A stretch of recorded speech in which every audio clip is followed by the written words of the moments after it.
to the Women in Distribution podcast. I'm your host, Lauren Fort, and this is where we shine a light on the amazing women who are crushing it in the distribution world. Today, I'm super excited to have Molly Williams with us. She's got an incredible story, and I know you're going to love hearing about her journey, her wins, and how she's making waves in the industry. So let's dive in. So, Molly, tell us a little bit about your role and the current company you're with. Hi, Lauren. First of all, I'd like to say thank you for the opportunity. I'm very passionate about being a successful professional and a woman, and I love sharing my journey in any way I can help others just starting out on their path. There are ways we could collaborate together. So thanks for having me. My name is, of course, Molly Williams. I'm the Digital Sales Program Manager at Centro. Centro is an industrial distribution company. We're based out of Memphis, Tennessee. In my role, I wear a lot of hats, from leading our product content team to deliver accurate, high quality content for our website, while also managing all aspects of our digital sales platform and working hand in hand with our operational leaders on a lot of various types of projects. More about Centro is we specialize in combining industry-leading brands of valves, steams, products, automation and instrumentation, pumps and seals, a lot of variety of products. But mostly we create tailored flow solutions that address our customer-specific challenges. We're a small dynamic team, again, which allows me to contribute to bottom line impactful projects that drive innovation and help deliver exceptional service to our customers. Nice. I feel like all of us, you nailed it. Everybody wears a lot of hats in distribution. It seems to be the common answer. Well, good. Well, again, Molly, thank you for jumping on, and we're super excited. So, can you share a little bit about your journey and your experience in the distribution industry? Yes, my journey in the distribution industry has been a rather dynamic and diverse. I didn't start out in distribution.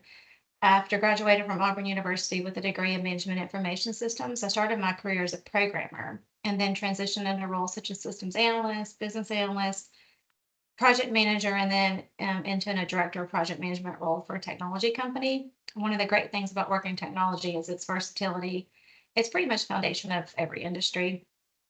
So over the years, I had the opportunity to contribute to sectors as varied as coal mining, government, healthcare, insurance, banking, and IT consulting for manufacturers.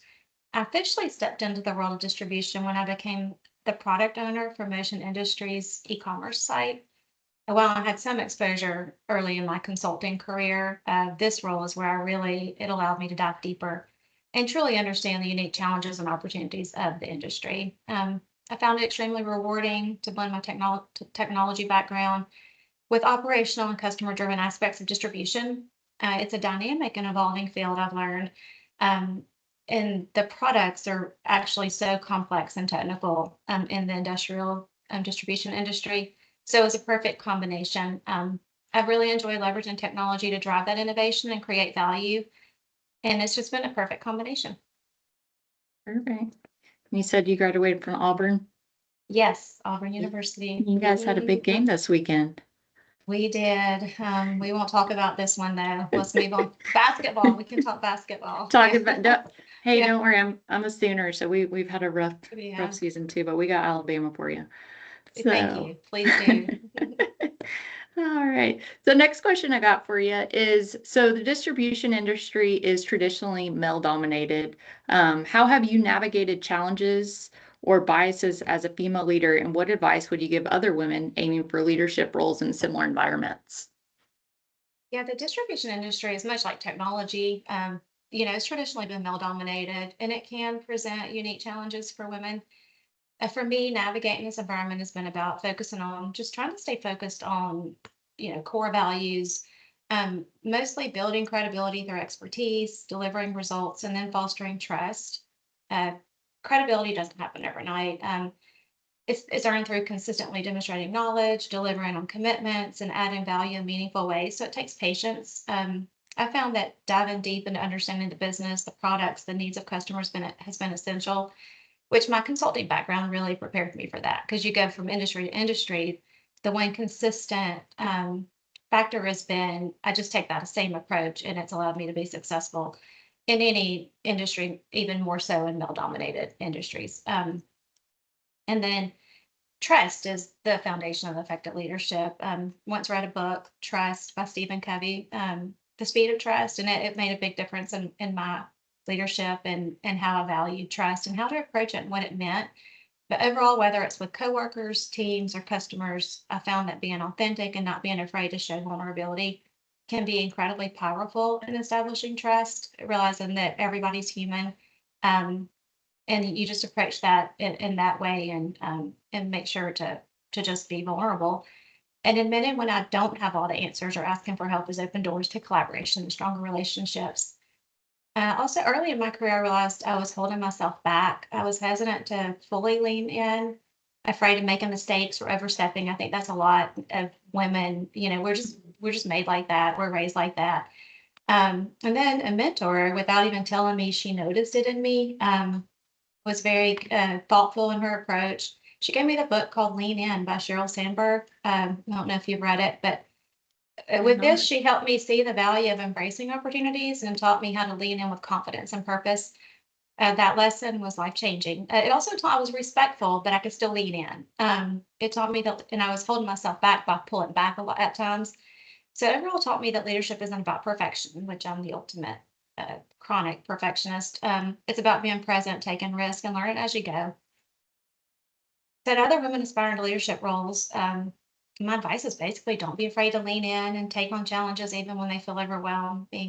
Build your credibility by mastering your craft, understanding the business and delivering results, listening so you can understand, and then also recognizing that showing vulnerability is a strength. Most importantly, is stay curious, be a lifelong learner, and surround yourself with people who inspire you and challenge you. I think that's great advice. And just for our listeners, can you drop those two names, those two books that you mentioned? Was Sure, it? I will. Yes, it's The Speed of Trust by Stephen Covey, Okay. and then Lean In by Sheryl Sandberg. So I'm definitely going to check those out. Appreciate it. No, really good advice there. And completely agree. So next question is, what pivotal moments in your career helped shape your leadership style, and how have those experiences influenced the way you lead today? Yeah, the pivotal moments when I thought back in my career that helped shape my leadership style and who I am today are the most often the hardest ones. The days when I doubted whether I could make it through, and then made it through. You know, those build confidence and it stick with you the longest. But one of the most defining experiences was navigating a complex local government as a consultant. Um, the political climate early in my career, I realized I had a blind side when it came to understanding and addressing organizational dynamics. It was humbling, but a turning point. So there I learned that technical skills and hard work and communication, I felt like I'm a good communicator, I'm a good project manager at this point. I can give updates and I work really hard. And I learned that those weren't enough. Emotional intelligence, self-awareness, and the ability to read and navigate the unspoken aspects of workplace dynamics were just as critical. So that experience taught me the importance of listening more, observing carefully, and then seeking feedback, even when it's uncomfortable. And I really wasn't comfortable with that at that time in my career. So it also showed me how vital it is to approach leadership with empathy and authenticity. So when I embrace the need to grow in these areas, it not only strengthened my own capabilities, but also helped me build stronger relationships with and foster trust within my team. So today, those lessons influence how I lead. I strive to create an environment where communication and constructive feedback are encouraged so I can help my team see their own blind sides and grow from them just as I had the opportunity to. So I often say that, challenges, no matter how tough, are opportunities for growth. And I aim to help others recognize and embrace those in their own journeys as well. Even though I had a lot of days with tears all the way home in the traffic. So Yeah, no, I think thankful we for can them. all relate. Yeah, Yeah. absolutely. No, that's great advice. I love the listening. That's, I think too, once I know for me as well, listening has been key, and just um looking at others and seeing what everyone else is doing. So Mhm. right there. Um, so next question, we'll move on. What do you believe is the most important trait for female leaders to cultivate in today's business environment, and how can they nurture it in themselves? Yeah, I've touched on this a little bit. So authenticity keeps coming to mind. Mhm. I feel like that's the most important trait is to be authentic. In a world where leadership often comes with expectations to conform to certain norms or fit a particular mold, which you're often comparing ourselves to other people and trying to say, well, they've got it all together and I don't, and Mhm. comparing yourself. So that we start feeling like we need to conform to these norms or molds. But basically, being authentic allows you to lead with confidence. It actually gives you more confidence that you're authentic. And then, therefore, you're able to build the genuine connection, inspire others by staying true to who you are. So to nurture, you got to start with self-awareness, take the time to reflect on your values, and then finally surround yourself with people who encourage you to grow. But it's not static. It evolves as you learn and adapt. So by cultivating, can't get that word out. So by, cultivating that, Mhm. you're able to navigate the complexities of today's business environment, but also create a positive and then inclusive impact on your organizations and teams. Yeah, absolutely. So through your career, who's been your greatest mentor or role model, and how have they impacted your leadership journey? I've been fortunate enough I've had several good mentors, leaders that I was able to model in my life. The top two, I've got two really that stand out in my mind. So I've been fortunate enough to have two, one male and one female, and each one brought different perspectives and strengths that influenced me greatly. So the male mentor played a pivotal role early in my career, and he saw potential in me before I fully recognized it in myself, which is, I was a gymnast and I didn't do like team sports like football players. So Mhm. always, I kind of was able to see this and always wondered, how are those boys doing that and getting yelled at on that field all the time? But this to me is my experience on that football team where I had to get some tough, hard lessons learned. But he basically, his belief in my abilities gave me the confidence, to embrace the challenges that I would have otherwise shied away from. Much like the football coaches, he was tough on me. But he wouldn't let me settle for less than my best. Even though I thought I was doing my best, he knew I wasn't. But that toughness came from a place of genuine care and high expectations. And then, but yeah, much like a football coach, like I mentioned, his high standards, he made me want to do better, not just for him, but for myself. At the same time, he wasn't afraid to show vulnerability. He shared his own struggles and lessons learned along the way. At some point, on this particular project, it was me and then it happened to be a good long life friend of mine, but we were coworkers.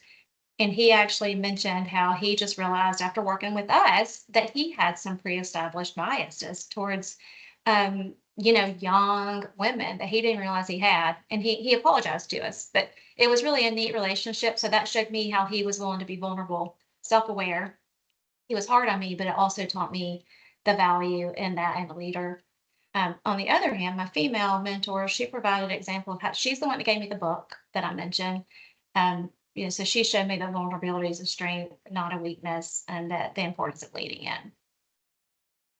Oh, that's great. You have a male and a female. Most people assume it's just going to be a female, but um, Oh no, I'm everybody very we've had thankful there. for him. Yeah, he did it in a Yeah, different way. it's great. Yeah, he did it in, of course, a much like a male way, with a basic core leadership style, but it was also, it was a huge impact along the way. Awesome. All right. So, Molly, what is the most important leadership lesson you've learned during your career in the distribution industry, and how has that shaped your success? I'd say the most important leadership lessons I've learned is in the distribution industry is the value of basically adaptability, collaboration, and vision. I think they can be applied to any industry, but those particularly in being in technology in distribution because they're both so fast paced in different ways. Um, so it's constantly evolving with new challenges and opportunities arising all the time. So the main thing I've learned with that is it's essential to have a clear vision, but equally important to be willing to adapt that vision when new information or insights come to light. So you have to know where you want to go based on the information you have at that time. But you also need to be open to listening to others and collaborating with others, and be willing to adjust that vision when things change. So it's not about being rigid, it's about staying focused on the destination while remaining flexible about the path to get there. Um, So collaboration, as I mentioned, it's been the cornerstone of my leadership journey. And distribution, well, no one succeeds in a silo. It takes everyone working together. So listen to others, value and expertise, and working together to shape the best solutions. It fosters not just the better outcomes, but stronger teams. I've also learned the importance of leading people toward a vision rather than pushing ideas onto them. That's really tempting, you want to do. But then you're missing out on so many any important things that you might otherwise never learn. So by involving the team in the process, you gain their buy-in and you help them see how their contributions make an impact. And then you create a shared ownership of success, which I love. I love it, it does take the team. You end up with, three heads are better than one all the time, 10 are better than one if managed in the right ways. So it's just and it ends up being a lot more fun when you're sharing that success with others. So basically, it shaped my leadership style by teaching me to stay open-minded and agile while remaining focused on long-term goals. It's also reinforced the importance of humility. So being willing to admit when I don't have all the answers and relying on the collective strengths of the team. And then it's a mindset that's helped me navigate challenges, inspire my team, and achieve meaningful success. I think that's the key word right there. Is it's just much more meaningful when it's with the team, and it often it will take the team. You can't do it alone. I don't know, couldn't have said it better myself. I think you said it too, is we're all distribution and technology, everything is so fast and changing, and we're constantly um, adapting and to sharing the wins with the Mhm. team. It's more fun to celebrate with others than by yourself. So Absolutely. great answer. Next up is so the distribution industry is rapidly evolving with technology, automation, and AI. How do you see these trends reshaping the future of distribution, and what opportunities should companies be focusing on? That's a good question. It's the distribution industry is at a pivotal moment. It's everywhere you go, every conference you're in. It's the opportunities of you know of that is relevant and it's out there, and it's creating a sense of urgency with technology and automation and AI driving the transformation. It's basically changing how companies engage with their customers and deliver value. But that's a big statement. So it's a huge opportunity for the industry to become more efficient, customer centric, and innovative. Um, but again, it's a big statement. So, like AI and automation, for example, they're streamlining process inventory management, pricing and legacies, demand forecasting. So the question is, where do you start? And I think a lot of companies are at that point. So at the and same thing with technology. Just keeping in mind the goals and why you're doing it and how you can use AI to actually not just everything AI, but where do you want to start as far as what are your company's needs and specifically customized for your company. So at the same time, technology in itself, it's enhancing customer experiences with tools like personalized. Where I'm in the e-commerce team, so for us, it's personalized recommendations, upsells, real-time order tracking, predictive analytics that we can help better anticipate the needs of our customers' needs more effectively. And then but also with these opportunities comes the need to adapt. So as we create our visions and our roadmaps for this, we need to make sure we build a solid digital foundation. You got to get the foundation in place before you can then go leverage all the AI. So that comes into that plan. So what are we going to do? How are we going to leverage AI? How are we going to leverage technology? And make sure you've got the robust systems, integrating data across platforms, and then that you're empowering your teams to leverage the tools effectively, I think is the first start. So plan, develop your roadmap, what are your goals, and then make sure you've got the technology foundation in place. And then also make sure to and keep in mind to strike a balance between automation and the human touch. Technology can handle repetitive tasks, and much like one of our products we sell is a robot, and you can sit there and see the robots can do some basic welding task, but they're not going to do. The welders are still needed. The welders still have to program the robot which is a very highly skilled job to be able to do that, and the robot can just do faster and more efficient. And then the welders are freed up to do the more fun tasks that a welder would like to do, not the most mundane tasks. So I believe that the companies that thrive will be those that they embrace innovation. Don't be afraid that everybody's jobs are going to be replaced, and because I think that does hold some people back is the fear. And so put that fear aside. Look at the opportunities, how it can make your business better, and then but don't forget to stay customer focused. Yeah, best staying agile and investing in both people and technology. The distribution industry has an exciting future ahead. Absolutely, absolutely exciting stuff ahead. So I'm going to throw a curveball at you. One more last question. So if you could have any superpower, what would it be? It's a tough one. Which one? Do you fly? Superpower. Do you fly? Invisibility? Would you say Mind fly? reader? Yeah, if you could Uh, fly, I don't think I'd want to invisibility. be a mind reader. No, that's I would choose to fly fly. because I want to travel. I went to Italy earlier in the year. I want to go back with those plane tickets. They're just so outrageous. Yeah, So I would choose to fly. fly. It's a good one. Mind reader can come with a lot of responsibility that I don't think I really want. I Mhm. completely What agree. is yours? Mine was fly too. Okay. There's my reason was there's so many fun events and there's my family too is and two coworkers are spread out so all over Mhm. that if you could just bounce back and forth, that would E- just e- be Exactly. so much fun. Hmm. So maybe we'll have some jetpacks soon. So we'll see what happens. Oh, wouldn't that be nice? I know. Yes. Yeah, awesome. I have a friend that lives in from Czech Republic, and we have a free, her mom is there, family is there, and but I just can't bite the bullet on those tickets sometimes. So I would definitely go there first. Oh yeah, Mhm. I completely hear you. Awesome. Well, Molly, that's a wrap for today's episode of Women Distribution Podcast. Huge thanks to you for hanging out and sharing your awesome story. Guys, if you're feeling inspired, tell your friends and colleagues to join the Women in Distribution Network group and get involved with the amazing Tug community. Big shout out to Tug for supporting this incredible group of women and creating spaces like this to connect and grow. Until next time, keep doing what you do best. Remember, we're all here to lift each other up and make big things happen. Thanks, guys.